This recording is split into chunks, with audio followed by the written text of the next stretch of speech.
give everyone an idea of the goals of today's experience. And if you haven't already, feel free to include in the chat what you're hoping to get out of today's experience. But we're going to talk a little bit about equity by design, and that may be familiar to some of you. For others who are not as familiar with equity by design, we'll give a bit of an overview, and we're going to connect that to several human-centered design principles as we notice and reflect in our work to ensure we're approaching the work from an equity lens. And then last but not least, we're not going to leave you hanging with a bunch of overarching theories, but we're also going to leave you with a few tools and strategies to walk away with after our hour together. And so just to give you a sense of where we're headed, we're going to take some time for a welcome and introduction, set some norms, and give you a little bit more background about our work in DC Public Schools. We'll give an overview of what this equity by design framework looks like. And then we'll take some time to actually dig into your classroom, school, organization to give you some time to think about how you might use the equity lens to identify a priority or a challenge area that you want to explore more deeply or potentially design a solution for through a design process like this, and then dig into some tools for the beginning of that design process, which begins with empathy. And then we'll hold some time at the end for closing reflections. Thank you, Connie. So Connie and I are going to share a little bit more about each of our teams and our work. And we have a few videos actually that we're going to share. And so I'm going to ask Connie to play this video to share with you all just a little bit context of not only DCPS and our equity work and our equity definition, but you're also going to be able to hear a few perspectives from other people in our office, in our building, who have also been committing to this work beyond our equity strategy and programming team.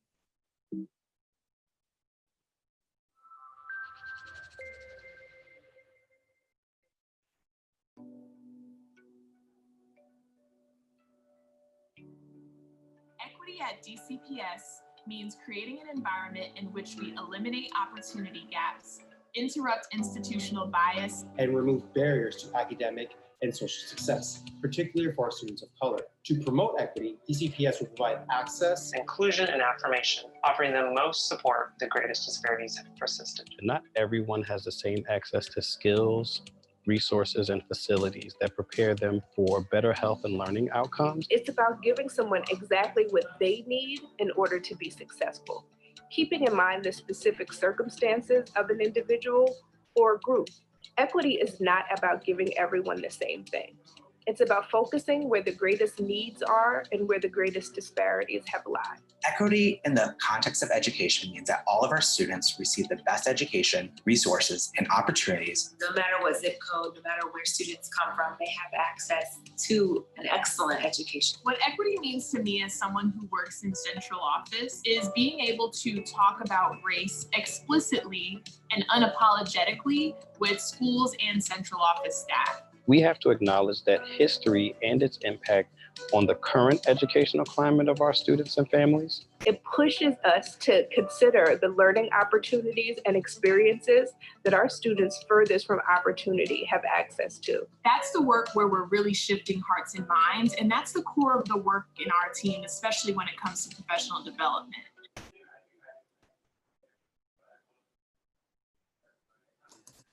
All right, thank you, Connie. No problem at all. And I also forgot to mention that in the chat, as Connie and I are going through the slides, we have an hour today together, but you can feel free to go at your own pace using the PDF of our deck in the chat. However, we do ask that you don't go ahead because we have a few treats for you that we don't want you to see in advance, but do feel free to use the chat link to follow along. All right, I'll turn it over to Connie to talk a little bit about her work. Yeah, so we're grateful to work really closely with the equity strategy and programming team, but my team leads our design lab within DCPS, which was launched in 2018 as an opportunity to really empower schools to be the drivers of innovation and change. often when people think about innovation in DC public schools, they may have heard of some of our human capital initiatives or curricular innovations that were really district-wide strategies that were kind of rolled out to all of our schools. And while we think that that's important for establishing a common floor, we believe that kind of the next phase of innovation and change in DC public schools needs to be driven by the unique needs, interests, and assets of individual school communities. And so this was kind of the impetus for the design lab. Schools enter the design lab with an idea or challenge area that they want to explore and join a cohort of other school teams as they are led through a human-centered design process. And so in the design lab, we provide professional development and capacity building in innovation and human-centered design. We foster a community of practice and a community of innovation among educators. And then our team also provides concierge support and seed funding as schools get those innovations, prototypes off the ground. You can learn a little bit more about our work in the design lab if you're interested at our website here.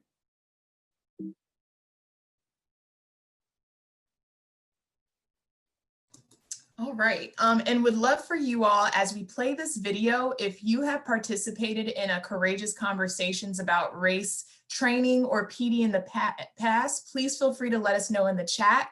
And this video is going to be a snapshot of DCPS staff talking about how they use the Courageous Conversation protocol.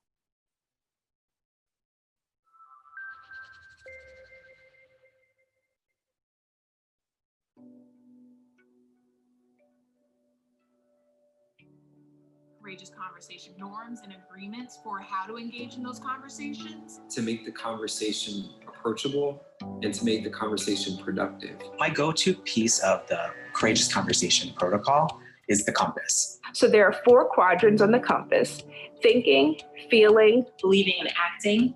And that's really a tool to help you identify where you are within the conversation, kind of what is your reaction to the discussion around race. Also helps you recognize where other people are in that conversation as well. When we talk about professional development, we're not necessarily there to give you a checklist or a quick fix. We're there to shift mindsets and start really deeply within.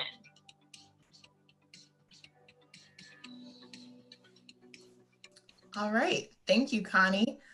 So just keep in mind the Courageous Conversation protocol, which is made up of 6 conditions, but we're only going to focus on the first 2 of keeping it personal, local, and immediate, and ensuring that we're isolating race in these conversations. And then we have 4 agreements as well to stay engaged in whatever way makes most sense for you virtually, experience discomfort at certain points as we go a little deeper, speak your own truth, and expect and accept non-closure. So we will go ahead and talk a little bit more about equity by design, but please do keep these norms and agreements in mind as we engage.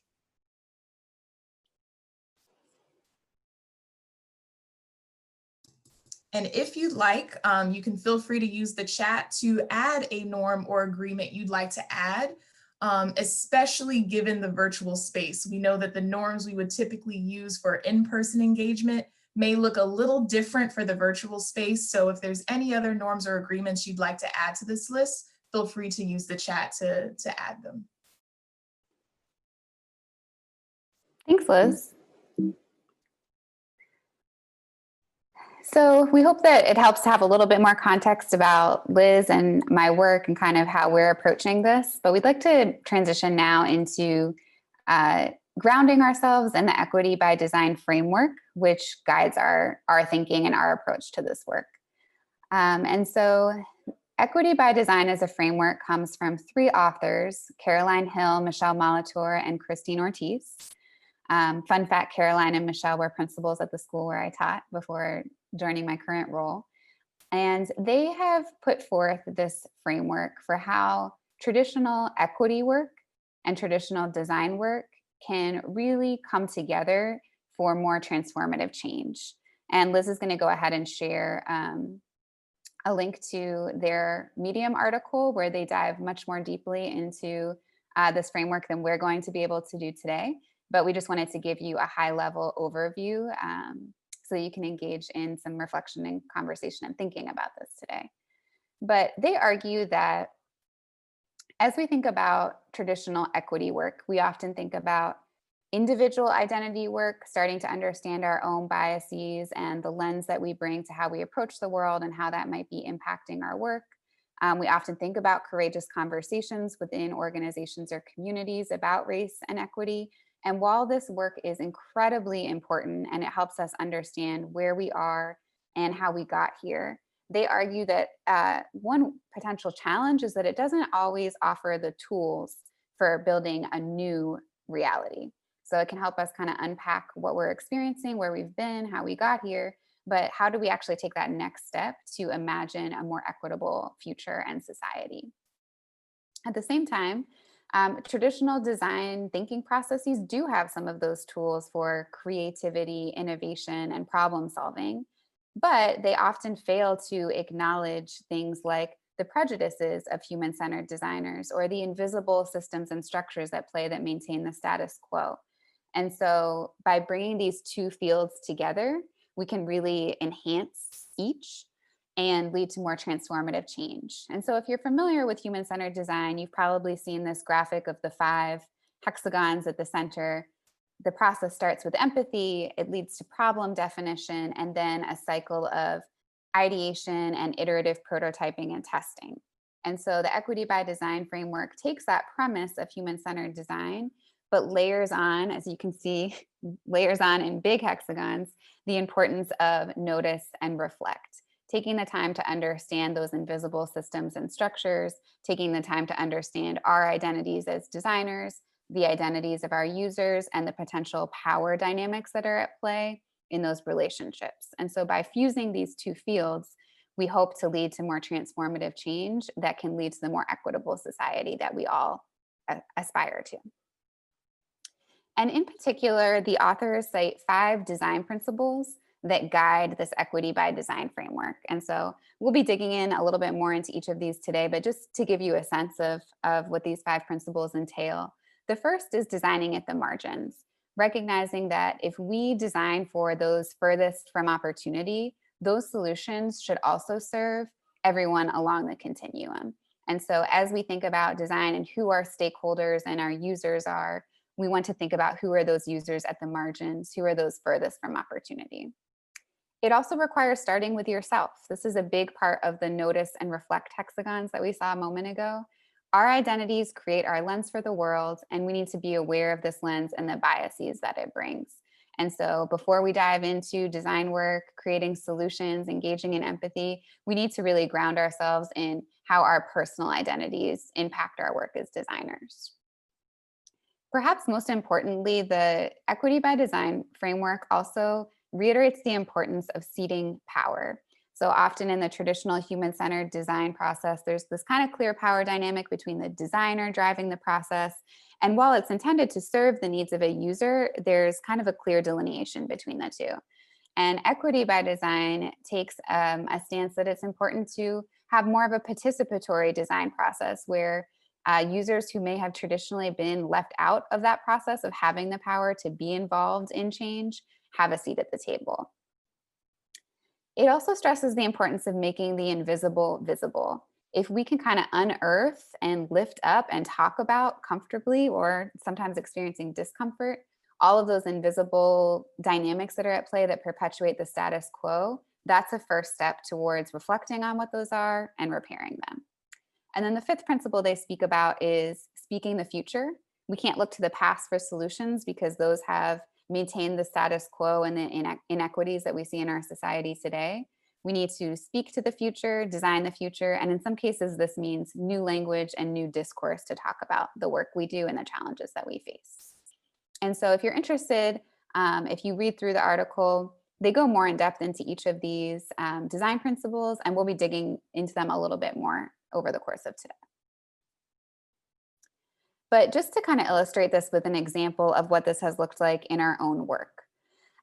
We engaged in a redesign process at one of our high schools starting last year, Anacostia High School in Southeast Washington, DC. And Anacostia began this process because they were identified under ESSA as one of our schools needing more intensive support and school turnaround. And so the idea was that the Anacostia team would have the full year, and this started in school year 2019-2020, to engage in a design process where they could empathize with their stakeholders, start to define what this vision for their redesigned school would look like so that they could rethink everything from their curricular strategy to their staffing model to their thematic focus areas, and start to design pilots and prototypes to test some of those things out so that they could launch their new school model this year in school year 2021. And we codified that design journey that they went on in a playbook, which Liz is also going to drop the link to in the chat if you're interested in learning a little bit more about what this process looked like and how the school experienced the human-centered design process. But just an example of how the equity by design principles lived out here.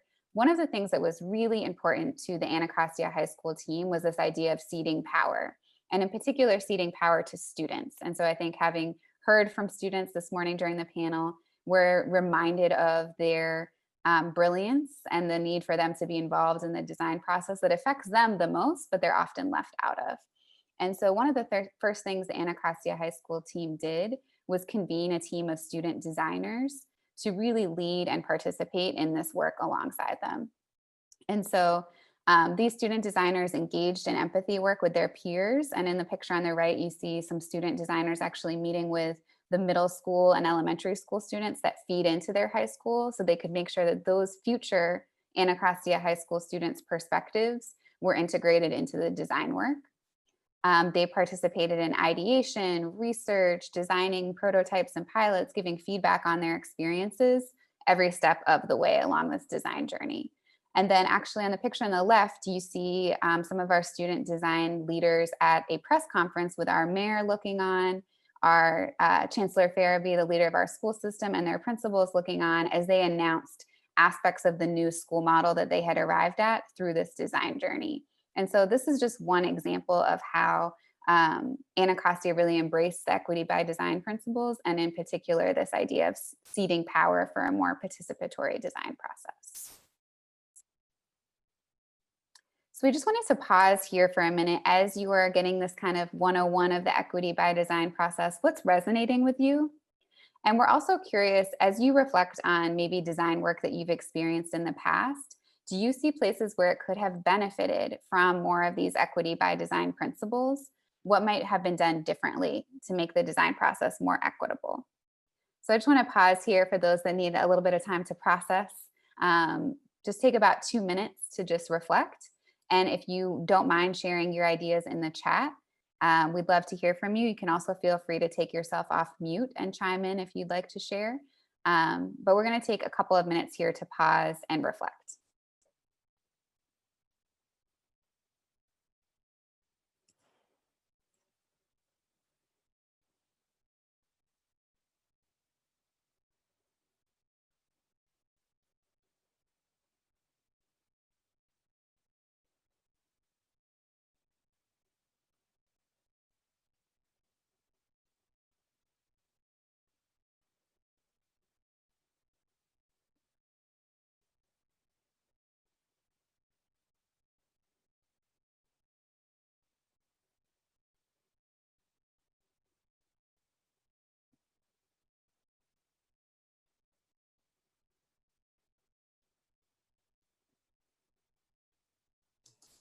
Connie, so we do have some input in the chat, but I'm happy to wait for a few more minutes or seconds of reflection if that's helpful. That's great. Let's take one more minute, and then it would be great to hear from some folks' reflections from the chat.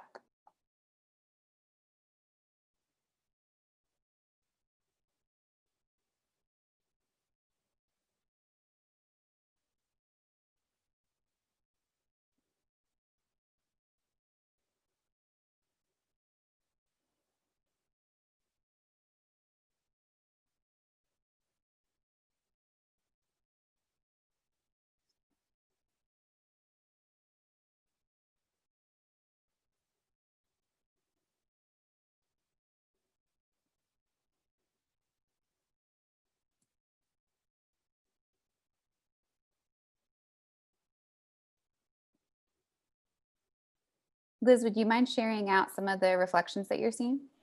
Yeah, these are some great reflections. It looks like seating power is coming up quite a bit, and the opportunity, I shouldn't call it an opportunity because we should be doing this all the time, but specifically and intentionally ceding power to students. There is a question that came up about, students' time and whether you all provided credit to students or something of that nature to make sure they were able to engage intentionally. And a lot more feedback here. Those were just two themes that came up. So Connie, if you'd like to answer that question. I also realized that we didn't necessarily talk about how we would be doing questions. So in whatever way you'd like to, I defer to you. Yeah, great flag. First, as folks have questions, feel free to add them in the chat. We have a kind of a pause point at each section of the agenda like this for kind of discussion and reflection, so we can try to answer some questions in that space. As it relates to the time for student design work, I think it's a great point. The way that the Anacostia team approached it was largely having like a lunch and after school group where students could meet and participate in the process. But one of the things that we we're lucky to have is in DC public schools, we have a requirement around community service hours for graduation. And so for our high school students, it's always a scramble to make sure that they have enough community service hours to meet that requirement.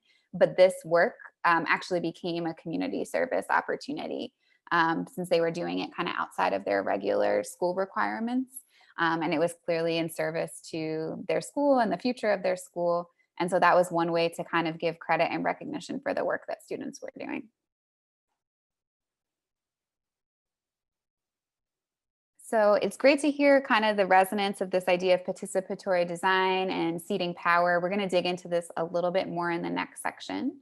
And I encourage you, if you're curious about this work, to dig more into the Equity by Design framework in that article, and you can read more about how this looked in a school context in our playbook. But with that, I'm going to hand it over to Liz to dive a little bit more deeply into the equity lens and how we might use that as a tool to identify a priority area in your own context that you might be interested in addressing through this Equity by Design process. Thank you, Connie, and thank you to those who have joined us. I went ahead and included a link to a PDF of the PowerPoint if you'd like to follow along at your own pace. And as Connie mentioned, truly these strategies and tools we're leveraging are from Caroline Hill, Michelle Molitor, and Christine Ortiz. And I would love to lift up this quote specifically before we move forward. And it says, "It stands to reason that any problem, definition, or solution created by biased individuals, which we all are, will perpetuate inequity if the process does not actively acknowledge and combat bias." So we're going to talk a little bit about a few tools and strategies you can use to ensure that your intent matches the impact of your design project or any project you might be working on. And we already have 5 tools, our 5 design principles. We're going to connect them to an equity lens to really deepen that process.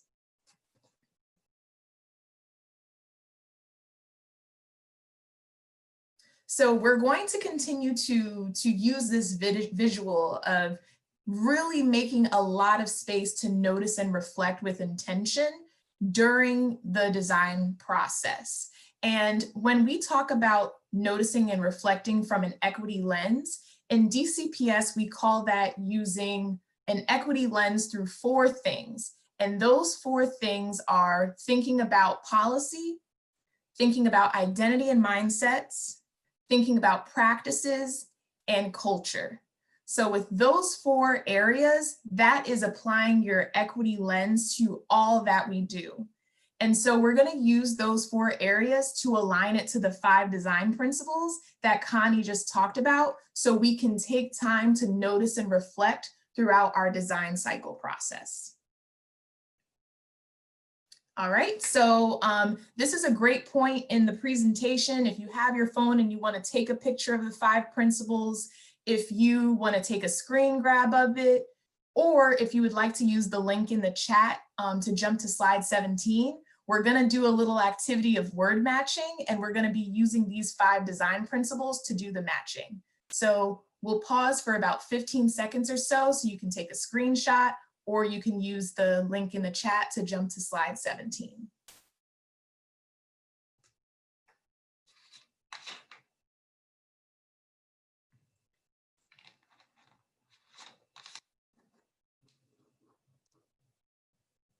All right, so what you'll see is the 4 points that I discussed earlier that are part of our equity lens: rethinking the way we approach policy, identity and mindsets, practice and culture. They all connect to the 5 design principles we talked about. However, I want to give you all the opportunity to make those connections for yourselves, because there are no right answers. There are many ways in which the way we think about and reconsider policy can connect to a design principle. The way we think about our own identity and mindsets can connect to a design principle. And to really help give you all a bridge, we have these sentence stems that can be used to start the conversation, either with yourself and individual reflection, or with a partner, a group, or a team for collective reflection. And so what we're gonna do is, this is an opportunity for some of you to come off mute, and I'm going to ask you to make the connection between our equity lens pieces, the sentence stem, and the word bank. But don't worry, Connie and I are going to model an example before we have you jumping off of mute.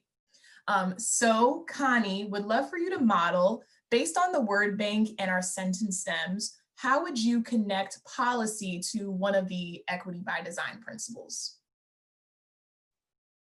So when I see collectively, we will establish and advocate for policies, protocols, and expectations that promote equity by, the connection I make is, and maybe this is because this is the one that's been so important to me over the last year, but the ceding power piece.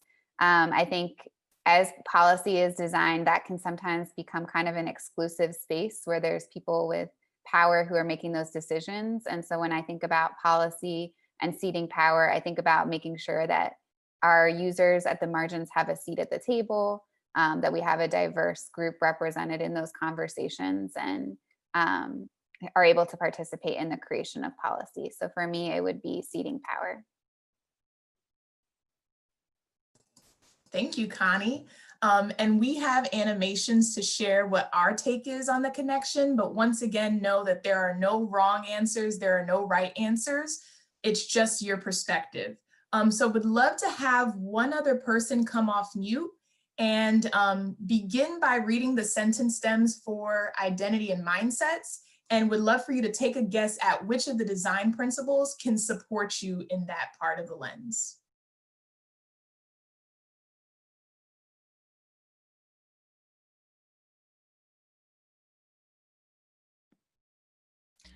I can go. So the sentence stem: individually, I will reflect on my own identity, biases, privileges, and experiences, and how they impact my beliefs and actions. I was actually torn between two, starting with myself, which is obviously, I think we need to be able to reflect within, but I'm also thinking making the invisible visible. We need to be able to talk about, those personal biases that are going on and experiences that we don't talk about, the things that we don't show. Thank you. Thank you so much for modeling vulnerability by jumping in and sharing, and by going outside of the parameters and guessing 2 different connections. And it seems like we are aligned, even though once again, there's no right or wrong, but that those are the principles that we would connect to identity and mindsets as well. Thank you so much for sharing. Can I have one other person for the practices part of the equity lens? If you could come off mute and read the sentence stem and make a connection between one of the design principles.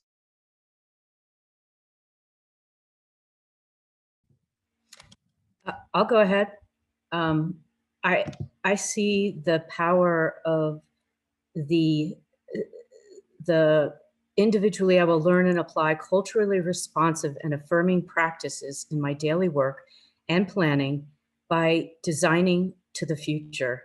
I feel very strongly about that principle because of the historical limitations of our system, that we've been terribly constrained by the past, and we absolutely need to think more creatively about where we're going and how we're going to get there, but really stop thinking about the past. We have to think whole new system, whole new student-powered ways of existing with each other. Thank you, Mary, for sharing. And I feel like the vibes in this virtual space are super on point right now, because once again, that was our connection between the equity lens and the design principles. So as you all may be guessing, that means we have one more design principle left, and I am happy to model for this one. In the equity lens quadrant of culture, collectively, we will acknowledge the historical and current context of diverse stakeholders to create an inclusive professional and educational culture by designing at the margins. So this is an example of an activity. You don't have to use the cute word bank, etc., but an activity where you're making connections between the equity lens of policy, identity and mindsets, practices and culture. You're using sentence stems to get the conversation started, either for yourself as an individual or with your team. And then you're using the design principles as your tool to get you there. However, I know that this is a great, starting point and a great conversation, but some of you may be wondering, but how? But how do I seed power? But how do I design at the margins? And we're going to get a little bit deeper in that. So what we're going to do here is we are going to make some space, about 2 minutes or so, for individual reflection. And I want you to answer these but how questions for yourself, either using your phone, using a piece of paper. If this is just individual reflection without either of those, that's fine too. And we're going to bring those sentence stems up again, but now I want you to ask yourself, but how? And I'm happy to model for an example. So for identity and mindsets, the sentence stem is, individually, I will reflect on my own identity, biases, privileges, experiences, and how they impact my beliefs and actions. We've already made the connection between the design principles of starting with myself and making the invisible visible. But how? How will I do that? So one tool, and once again, all of these are in the article that we dropped earlier, and I'll drop the link again with Michelle Molitor and others on Equity by Design. One tool to use is meta empathy maps. What the heck is that? It's a fancy word or phrase for saying that you're going to intentionally ask yourself questions on the individual level, on the institutional level, and the structural level about your own identity and mindsets. And it's something that you can put on a wall, you can put on a virtual whiteboard to engage the conversation and begin to make connections with one another. Or in this case, with it being individual, with yourself. So I would love for you all to choose either the identity and mindsets or practices quadrant, and I want you to do this activity for yourself. We see the sentence stem, but how will you do that? And you don't have to use a fancy human-centered design strategy to get to your how. It's just based on your own context and what works for you. So I'll give everyone 2 minutes, and then we'll come back together, and I'd love to hear a few share outs.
All right.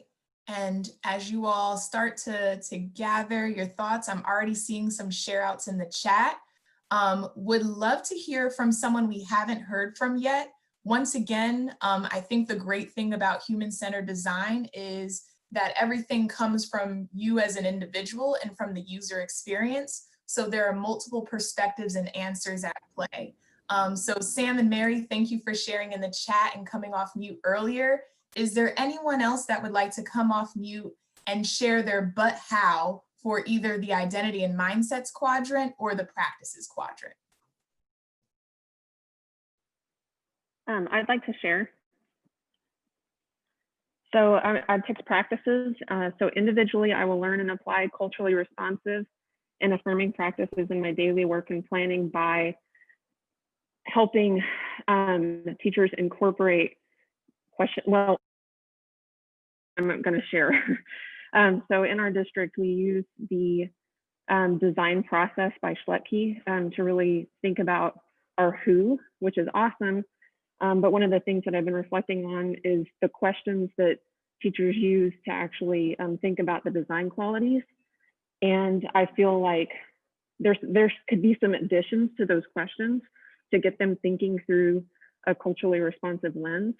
And so I would love to work with some of my colleagues to develop some of those questions so that it becomes a part of that practice. Thank you so much for sharing, Jordan. That is very similar to something we are also looking forward to developing in our district. And while also acknowledging that, you know, it won't be a checklist to get to culturally responsive teaching, but at least it begins the process of really thinking about the curriculum and the lessons in a different way to get there more than we have before. So I really appreciate your share out. Would love to hear, so we heard from Jordan in the practices quadrant. Is there someone that had a different but how for the identity and mindsets quadrant? What was your but how for that individual reflection?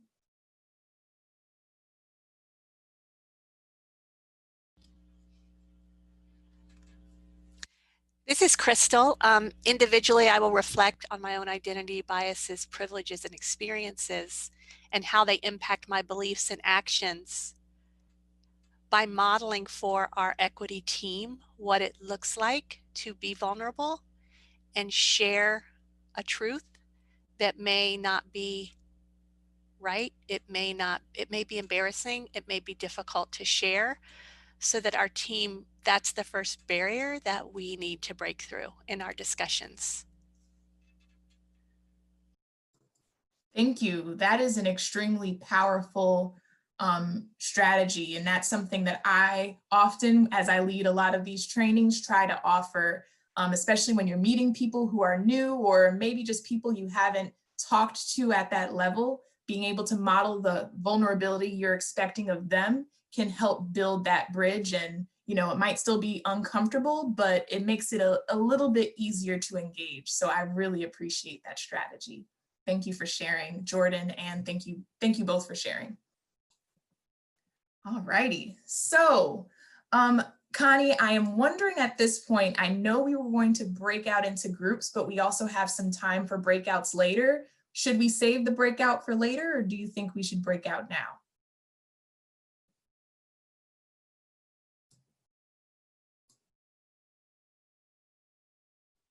Sorry, the unmute wasn't popping up. I think it's up to you, but I'm happy we can keep moving forward. And if we have time for breakouts to share in smaller groups later, we can do that. Yeah, let's do that. I think that we had a lot of great share outs. It was almost like this large group space was a breakout space because we heard from multiple voices. But this is just an example of doing this activity as a group. And now we're focusing on the areas of the equity lens that are collective responsibility and commitments. So doing the same thing with your team as you've done for yourself. And as we heard from Crystal earlier, model vulnerability by sharing your answers to these first and then getting others to do the same.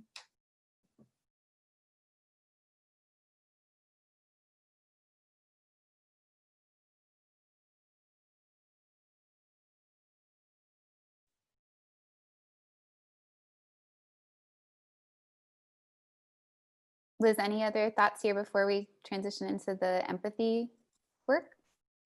I will say that so far we talked about noticing and reflecting from an equity lens. We're doing it through policy, identity and mindsets, practices and cultures. We have sentence culture. We have sentence stems to get us thinking and get our wheels turning. And then we have the design principles as the tools to leverage to really get us there beyond the thinking process. However, we're going to go a little bit deeper into one human-centered design strategy, and that's the strategy of using empathy interviews and different forms of empathy. And Connie's going to go a little bit deeper. So this is going to be your golden ticket of that's the what and the why, but now here is how I do it. So I'm going to turn it over to Connie to talk about that. Great. So as you reflected on the equity lens, you may have started to think about kind of a challenge area or something that you're grappling with where it might benefit from these equity by design principles or an equity-driven design process. And if you're familiar at all with human-centered design, you know that the first step always starts with empathy. And so we wanted to take a little bit of time to dig deeper into that first phase of the process and think through a little bit how we can do this with an equity-driven lens. And so I think this quote from IDEO's design toolkit is a helpful starting point to remind us of the connection to this idea of designing at the margins. An idea that suits an extreme user will nearly certainly work for the majority of others. And without understanding what people on the far reaches of your solutions need, you'll never arrive at solutions that can work for everyone. So when we think about empathy work, it's important to consider who are those stakeholders or users who perhaps have been less engaged, who are at the margins, who are maybe furthest from opportunity, and how can we think about empathizing with their experiences? Because if we can design something that empowers and works for them, it will likely serve kind of the spectrum of our stakeholders as well. And so to give a little bit deeper of a sense of what this equity work could look like, we typically think about 3 common types of approaches to empathy. And so often it includes a mix of these different types of ways to glean new information. And so the first is leveraging just direct dialogue through interviews, asking people about their experiences and trying to unearth some of their kind of subconscious needs and interests. The next is observation. This is kind of a fly on the wall approach where in the most kind of unobstructive manner possible, a designer tries to kind of just observe how users are interacting or experiencing something. And then at the far end of the spectrum would be immersion, where it's more of a walk a mile approach where you actually experience firsthand what your users might experience. And so going back to my example of our high school that went through a redesign process over the past year, they had experiences with all 3 of these. So they did numerous kind of focus groups with students or one-on-one interviews with students, families, and staff to gather information about how that might inform their redesign of their school model. They also leveraged observation. So one example of that was they were really thinking through just how students experience coming into their building. When you enter their high school, you're hit right away with the metal detector, the security guards asking you to take all your stuff off, put it in the metal detector. It's kind of this closed off space just from like a sort of like aesthetic design perspective. It becomes really narrow as you're going through security. And so they just took some time to really observe how students were experiencing that, how they were interacting with the security guard, what their welcome into the building looked like, and got a ton of ideas for how they could make that a more welcoming experience that really provided students with a sense of belonging and just kind of redesigned that space and procedure. And then the next one, immersion, looked like actually going to a student's house in the morning and experiencing the commute to school with them, what that was like, experiencing getting changed for PE class and actually going through the drills with the students, eating lunch in the cafeteria with the students and eating the same food that they're eating every day, going into history class and doing all the activities that the students are being asked to do. And again, those types of experience, it got a ton of insights for the design team that was working in terms of what the experience actually looked like. And so depending on what your challenge area is or where you're starting, any of these can be incredibly valuable. And often we find that kind of a mix of these approaches can reveal a lot of insights for designers. And often folks like to start with empathy interviews. And so we just wanted to dig a little bit deeper and give you kind of a framework for how you might think about approaching those. It's different than the typical kind of surveying or Q&A that you might give to stakeholders, because it's really driving at these three principles on the far right of encouraging stories and kind of leveraging this natural instinct that people have for storytelling.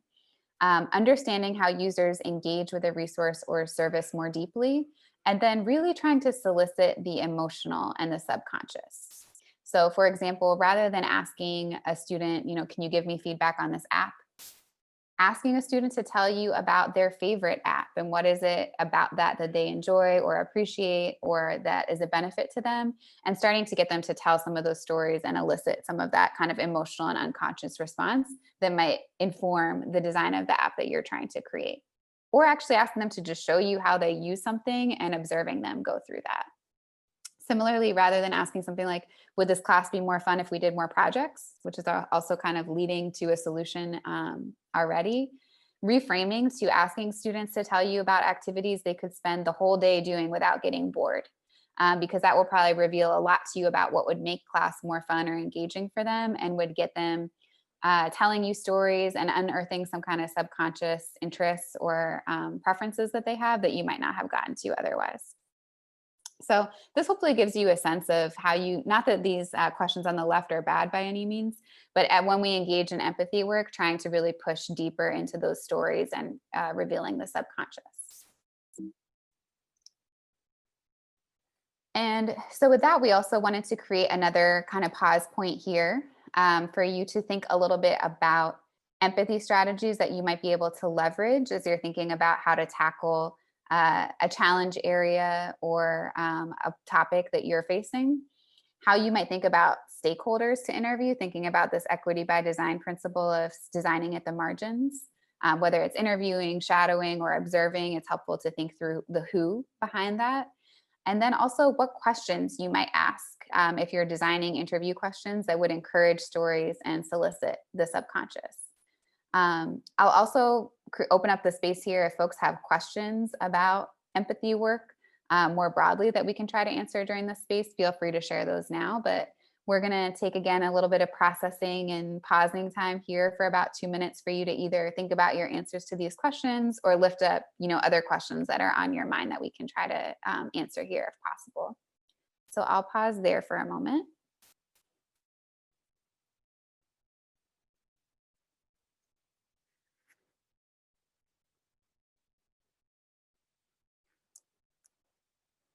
And as thoughts are coming to you, feel free to share them with us in the chat.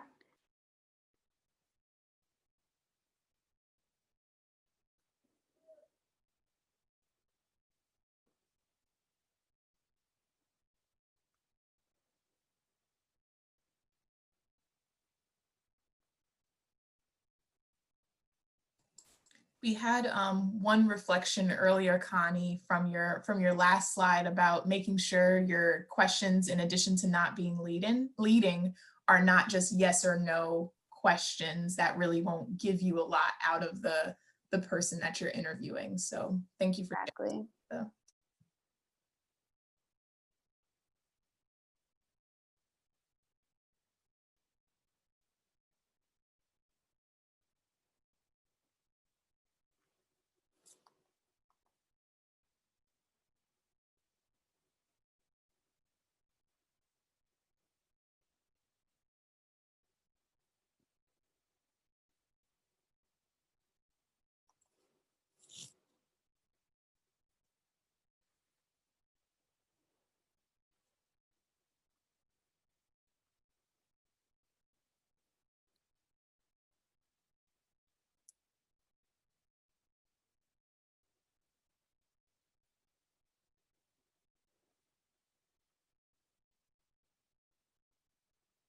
All right, well, now that folks had a few minutes to reflect on these, if anyone wants to come off mute, feel free to either share a reflection you're having about one of these questions, or if you would like to pose a question that's on your mind, we have some space here to just kind of debrief and discuss.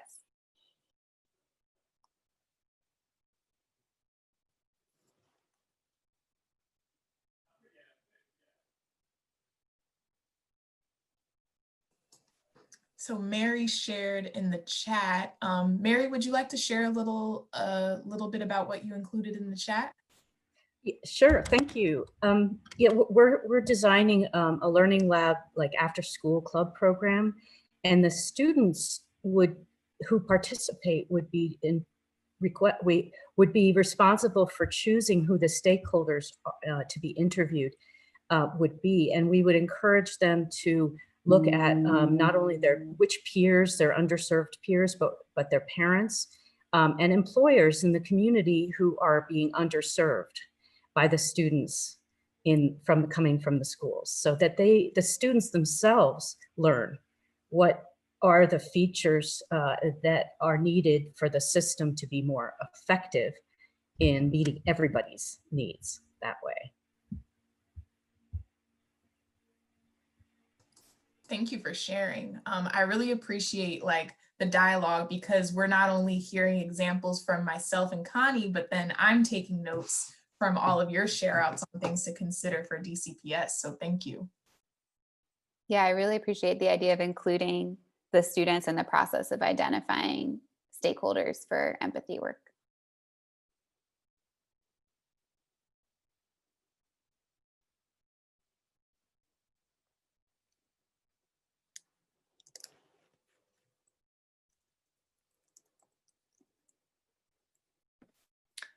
My only comment, which actually kind of springboards off of what Mary just shared. I work in a restorative practices organization, Bucksmont Academy, and I really appreciate the language that you're using and the strategies that you're talking about, including Mary, you're talking about stakeholders and empowering. It is really about just how do you empower others to really kind of share those experiences and allow for those connections, because that's, if you think about, empathy is about connection. The more that we learn about each other, the more that we peel back those layers, so to speak, it just creates that deeper understanding and a deeper connection. So I am appreciating a lot that you're bringing to the table today. Thank you. Absolutely.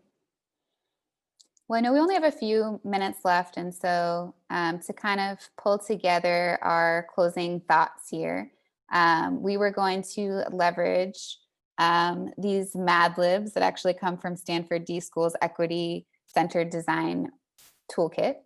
But just to kind of summarize and pull together our thinking about where we are now, I invite you to choose one of the two sentence frames here for your Mad Lib, and kind of fill in the blanks based on how you're currently feeling or what you're walking away with as our closing reflection. And so for me, as an example, for the first sentence frame, I could say, as a white woman designer at DC Public Schools, I strive to build processes that seed power, because that's the path to transformative and lasting change. So that's an example of what it could look like. As you pull together your Mad Lib, feel free to drop it in the chat. And we'll give everybody a moment to kind of reflect on how they would respond to these prompts. And then we will share some contact information and ways that we can stay in touch. So let me pause here for a moment so folks can do their Mad Lib. We look forward to seeing what you come up with.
Right. So I think these are really good Mad Libs that, once again, I really look forward to using. We have in the chat, as a restorative designer, at, is it Bucksmont or Bucksmont Academy? I strive to build a safe community because it will allow for the development of a more equitable community. Samantha, did I pronounce that incorrectly? Did I totally butcher that?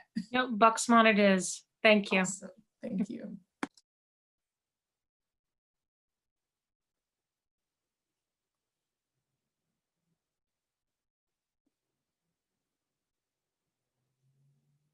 All right, well, keep them coming. I'm going to share our contact information if you're interested in learning more about how this work has looked in our district or thought partnering. We'd love to hear from you.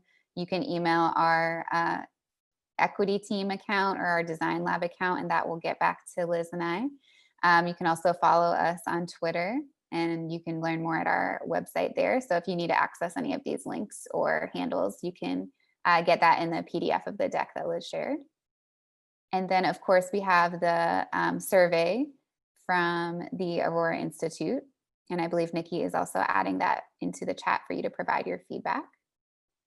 And then Nikki, I don't know if we get kicked out, but Liz and I are happy to stick around if there's anybody that has additional questions or would like to discuss anything, we can stay on.